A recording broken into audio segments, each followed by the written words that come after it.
ግብጻውያን በማንኛውም አካባቢ ጋር የሚፈጠር በተለይ የአባይ ተፋሰስ አባል ሀገራት የሆኑ ውስጥ የሚፈጠር ማንኛውም ችግር ዳሜጁን ማክሲማይዝ በማድረግ በተለይ ሱዳንን በተለይ ኢትዮጵያን በተለይ ሌሎቹን የነጭ ናይል መነሻ የሆኑ ሀገራትን ጭምር በማዳከም የተረጋጋ የውሃ ድርሻን ማስጠበቅ እፈልጋለሁ የሚል አስተሳሰብ ነው።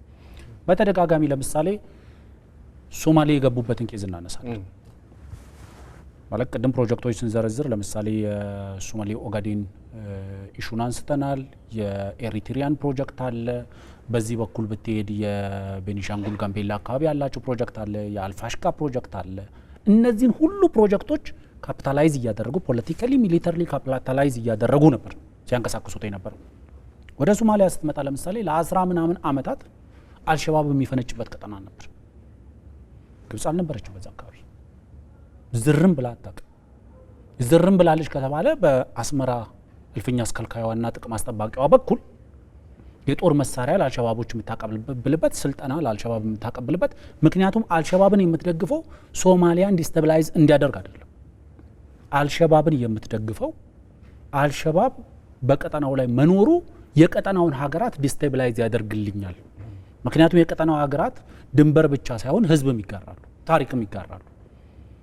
ለምሳሌ በሶማሊያና በኢትዮጵያ መካከል ረጅም ቦርደር አለ፣ በሺዎች ኪሎ ሜትር የሚቆጠር ቦርደር።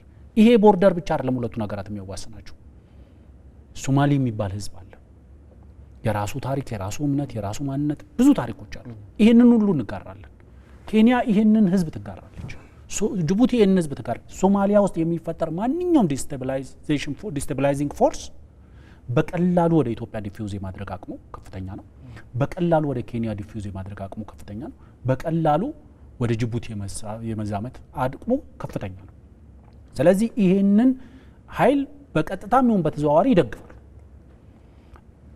ለምሳሌ እንውሰድና አልሸባብ ጥቃት የሰነዘረባቸው ነገሮች እናያቸው። አብዛኞቹ የተፋሰሱ አባል ሀገራት ናቸው ታርጌቶች።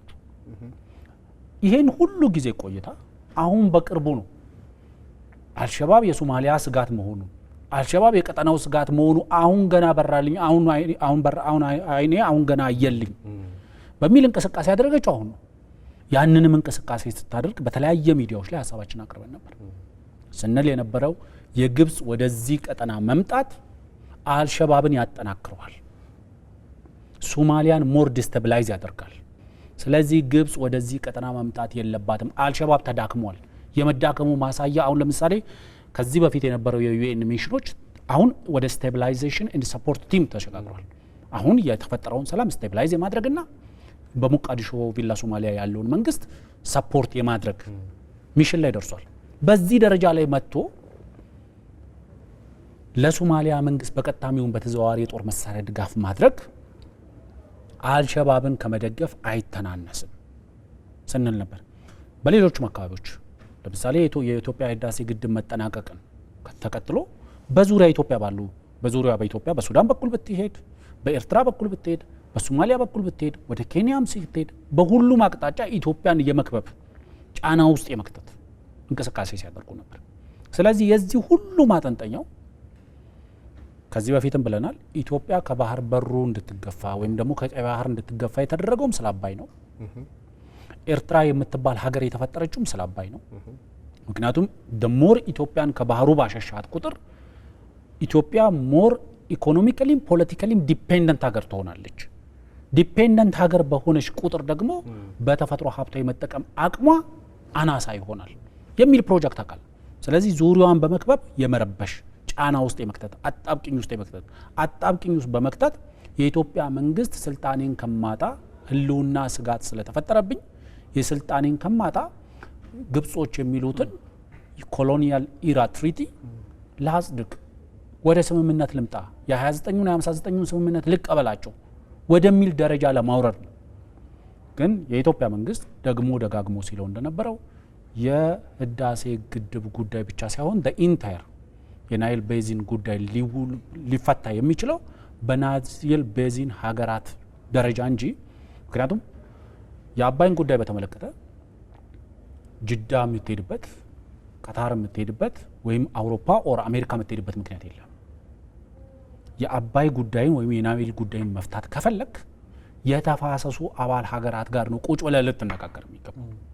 ሊያወያየህ የሚገባው ወይ ኢጋድ ነው ወይ ኔፓድ ነው ወይ ኤዩ ነው። ሌላ ወደ ሌሎቹ የምትሄድበት ምክንያት የለም። ግብፃውያን ግን ይሄን ሲንቁት ነው የምታየው። የአፍሪካ ህብረትን ሲንቁት ነው የምታየው። የኔፓድን ሲንቁት ነው የምታየው። የኢጋድን ሲንቁት ነው የምታየው። ኤንቢአይ ናይል ቤዚን ኢኒሺዬቲቭ አሁን ወደ ኮሚሽን እየተሸጋገረ ያለው ሲንቁት ነው የምታየው። ስለዚህ የግራጫ ጦርነቱን በኢስት አፍሪካን እያደረጉ ያሉትን ከበባም እንዲሁም ደግሞ በኢትዮጵያ የውስጥ ጉዳይ ውስጥ እየገቡ ታጣቂ ኃይሎችን የማስታጠቅ በቀጥታም ይሁን በተዘዋዋሪ የማስታጠቅ የመደገፍ እንቅስቃሴያቸው ዋነኛው ዓላማ ደሞር ኢትዮጵያን ዲስታቢላይዝ ባደረግን ቁጥር ስቴብል የሆነ የውሃ ፍሰት እናገኛለን የሚል